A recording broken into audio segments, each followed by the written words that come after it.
And the mistress was telling her, like, your husband's not here, I need you to leave. But they said she already knew he was there because she had seen his car. So then they said the wife ended up trying to get inside the mistress' home. The mistress ended up letting off one round. New details tonight on a deadly shooting near the Madison Police Precinct that happened today. Officers have identified a woman who was found shot in a car. Detectives say Kiana Wilson forced herself into a home on Scalf Drive and started fighting another woman. That's when the homeowner shot Wilson in the stomach. Wilson drove away, flagged down an officer outside of the precinct.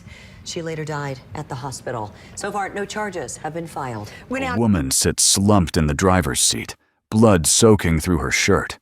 She's honking the horn over and over, trying to get someone's attention. An officer rushes toward the car and finds her clutching her stomach, barely able to speak. She's been shot. Just minutes ago, she walked into another woman's home, the woman her husband was sleeping with. What started as a search for answers turned into a deadly fight. Now she's dying outside a police station, and the shooter claims it was self-defense. But was it really? Or was this something far worse? Welcome back to the channel. If you're new here, we cover true crime cases that shake communities and raise serious questions about justice. We post new videos every week, so make sure to hit that subscribe button and turn on notifications so you never miss a case. Now, let's get into this story. Kiana Wilson was 42 years old and living in Nashville, Tennessee. To the outside world, she seemed like a woman who loved her husband deeply. Her social media told that story loud and clear. She posted anniversary photos, Valentine's Day pictures, and sweet messages celebrating their relationship. These weren't just casual posts. They were declarations of love, the kind that showed she was fighting to keep her marriage alive. But behind those posts, something was falling apart. Kiana's husband was having an affair, and it wasn't a secret affair hidden in the shadows. It was happening right out in the open for everyone to see.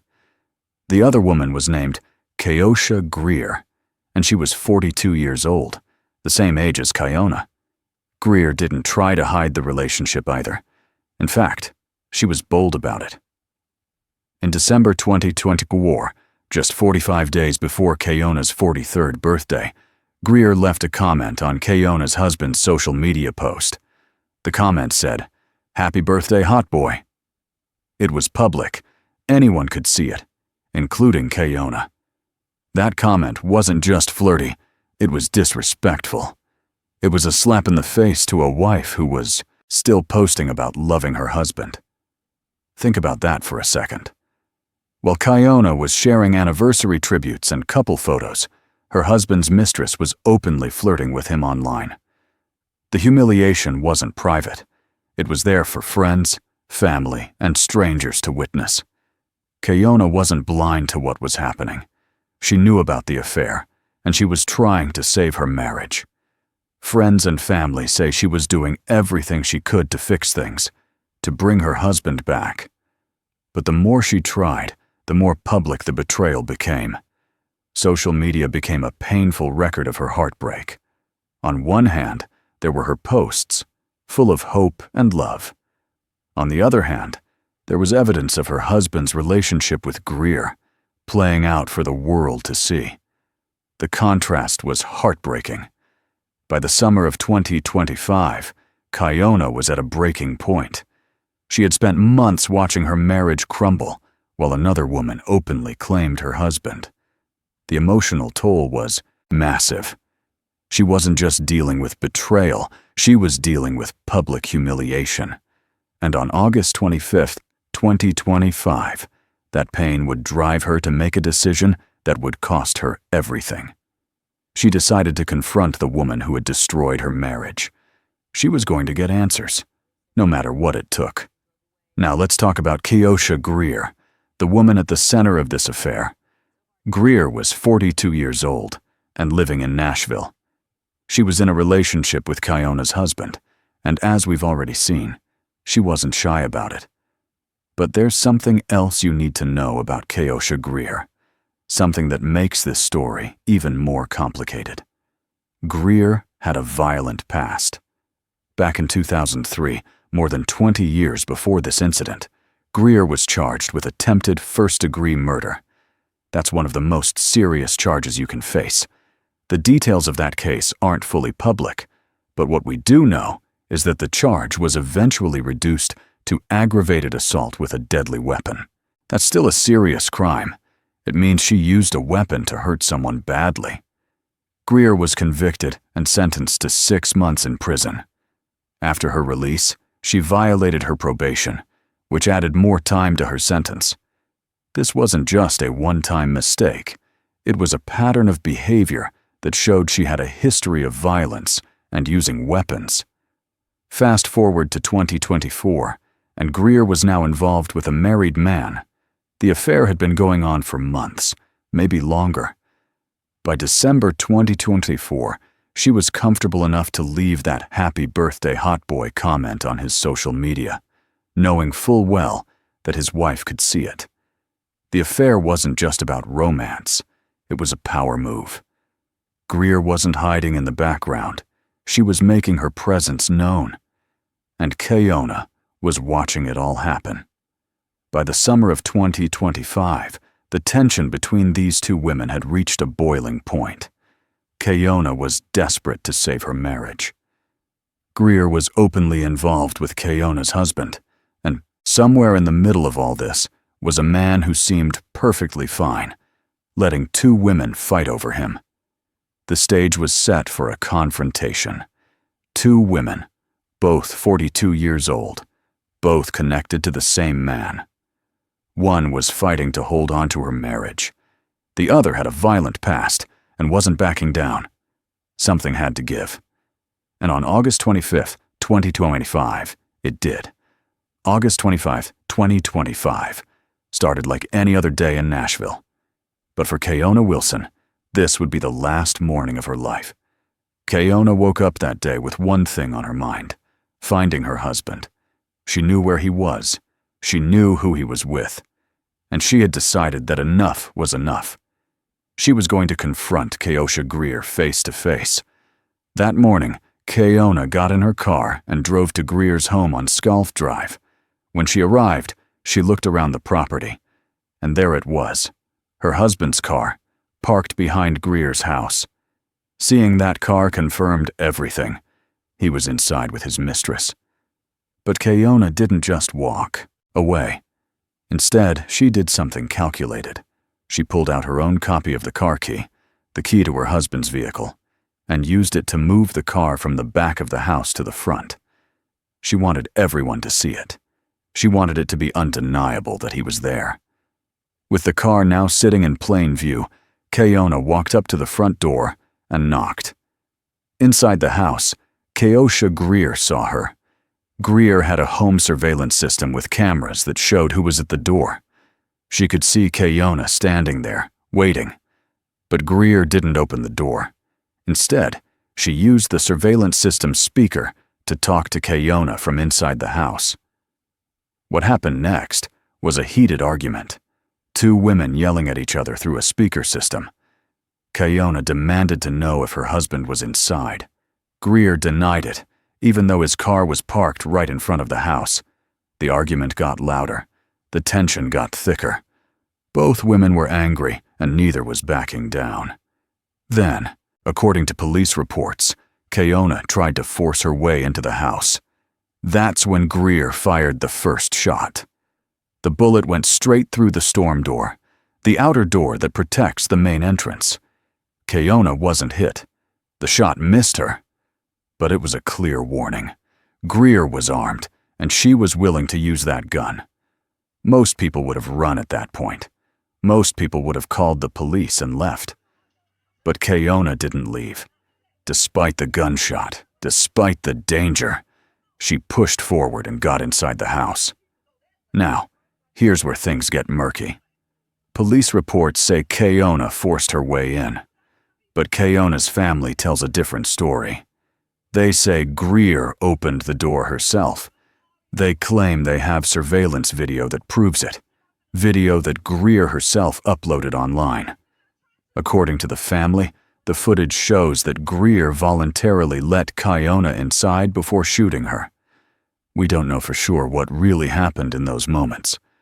What we do know is that Kayona made it inside the house, and once she was in, the situation turned violent. The two women started fighting, physically fighting. It wasn't just yelling anymore, it was a full-on brawl. And in the middle of that fight, Kayosha Greer fired a second shot. This time, the bullet didn't miss. The shot hit Kayona in the abdomen. The pain was immediate.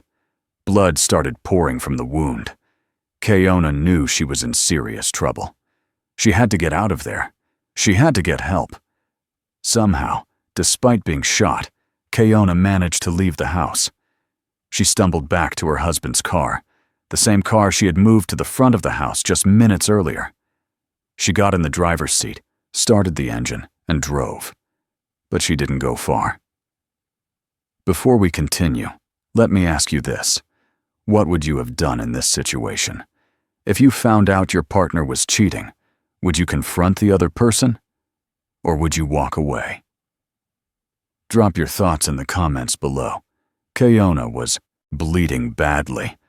The bullet had torn through her abdomen, and she was losing blood fast. But she didn't collapse.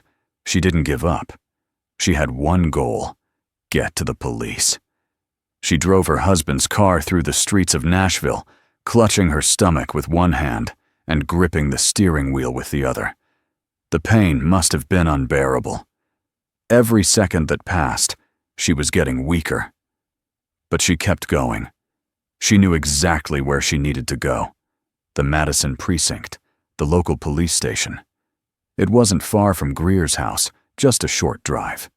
But for someone bleeding out from a gunshot wound, even a short drive feels like forever.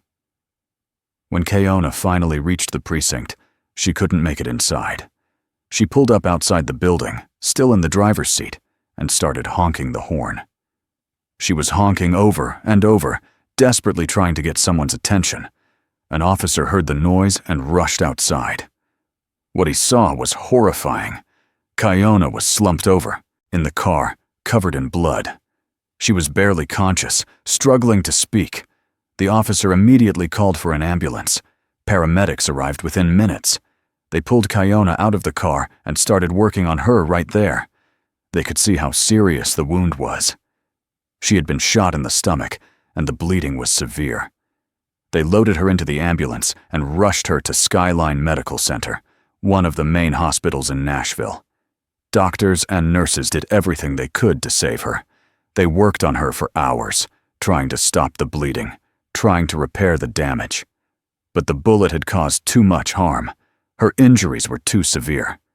Kayona Wilson died at Skyline Medical Center. She had fought so hard to survive. She had driven herself to the police station, honked for help, held on long enough to get to the hospital. But in the end, it wasn't enough. The woman who had spent months trying to save her marriage, who had loved her husband so deeply, was gone. And where was her husband during all of this? The man she had been fighting for? The man whose affair had led to this deadly confrontation? He wasn't there. He wasn't at the hospital. He wasn't by her side. In fact, his whereabouts during the shooting and aftermath remain unclear to this day. Kayona's family was devastated. They had watched her struggle with the pain of betrayal for months. They had seen her post those hopeful messages on social media, trying to hold her marriage together. And now, she was dead, killed by the woman her husband had been sleeping with. The family didn't just lose Kayona that day. They lost a daughter, a sister, a loved one who had been trying to do the right thing. She had wanted answers. She had wanted her husband back. Instead, she got a bullet. And the woman who pulled the trigger? She was still free. No handcuffs, no charges. At least, not yet. After Kayona died, the Metro Nashville Police Department started their investigation. They went to the scene, talked to witnesses, and collected evidence. They knew a woman had been shot and killed. They knew who pulled the trigger. But here's the shocking part. No charges were filed. Keosha Greer claimed she acted in self-defense. She told police that Keona had tried to force her way into the house, and she felt threatened. According to Greer, she fired the first shot into the storm door as a warning. When Keona still came inside and they started fighting, Greer said she had no choice but to shoot again to protect herself. The police consulted with the district attorney's office to decide what to do next. After reviewing the case, they made a decision that shocked Keona's family and many people following the story. They announced that no charges would be filed at that time.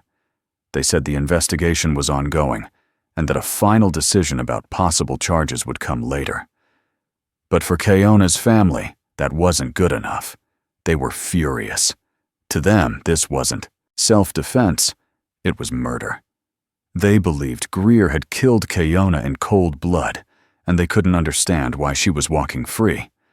One family member spoke out publicly, saying, "She didn't kick in no door. You voluntarily opened that door for her." The family didn't just sit back and wait for justice. They took matters into their own hands. They obtained the surveillance video from Greer's home security system, the same system that had recorded the entire confrontation. Greer had uploaded the footage herself, and the family got access to it. When they watched the video, they saw something that contradicted the police reports. According to the family, the footage shows that Greer opened the door for Keona. It wasn't a forced entry. Greer let her in, and then she shot her. The family shared this video publicly, hoping it would pressure authorities to file charges. But the case became a huge debate.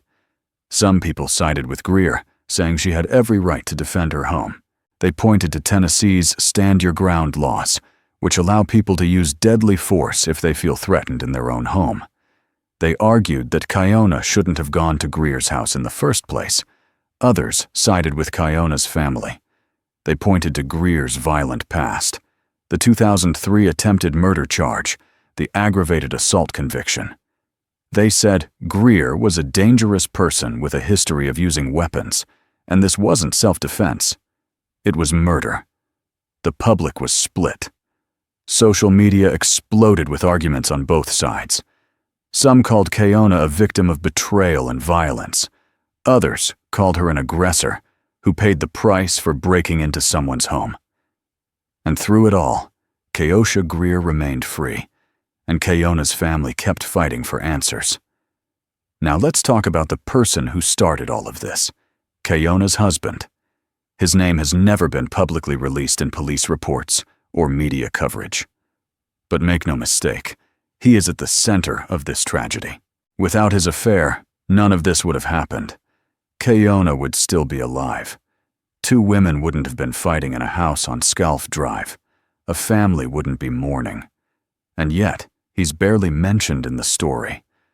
Where was he when Keona was shot?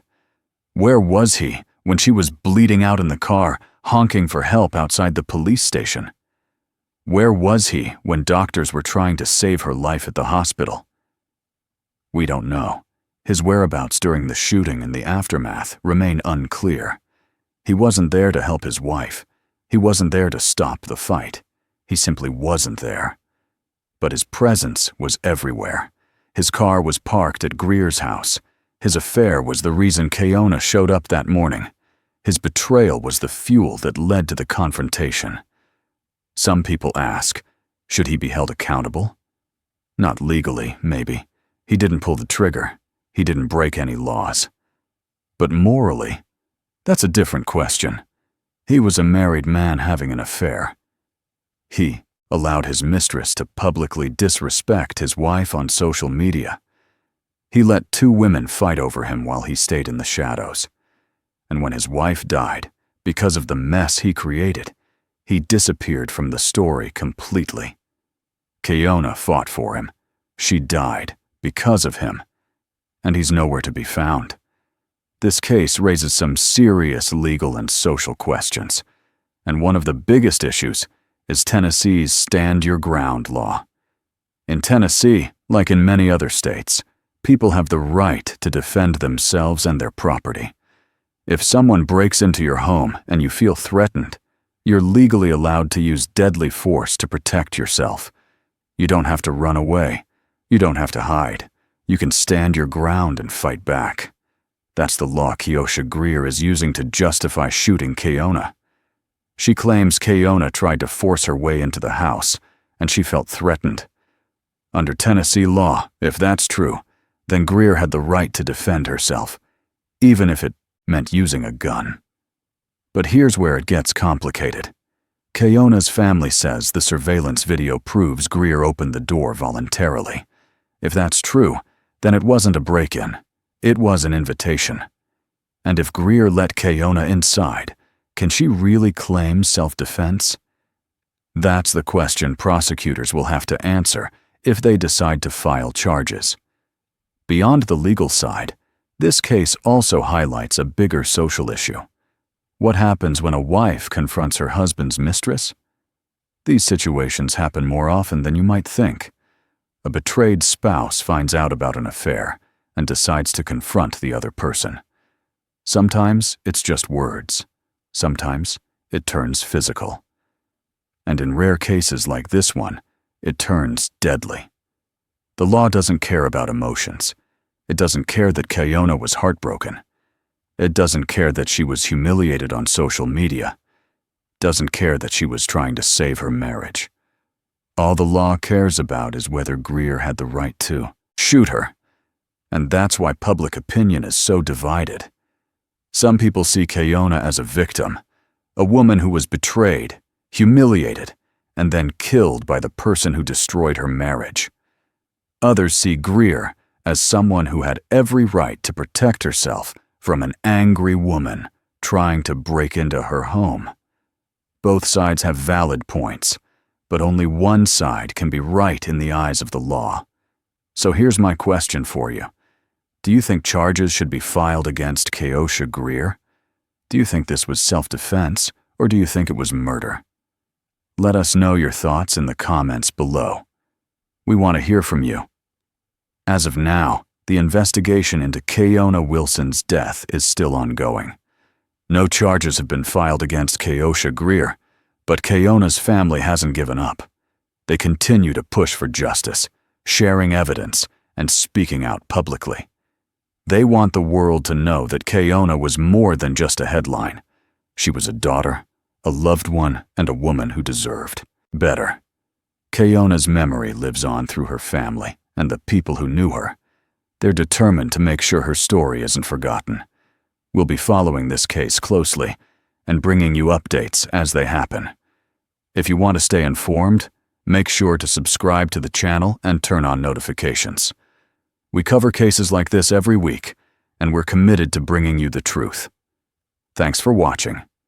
Rest in peace, Keona Wilson. Your story matters.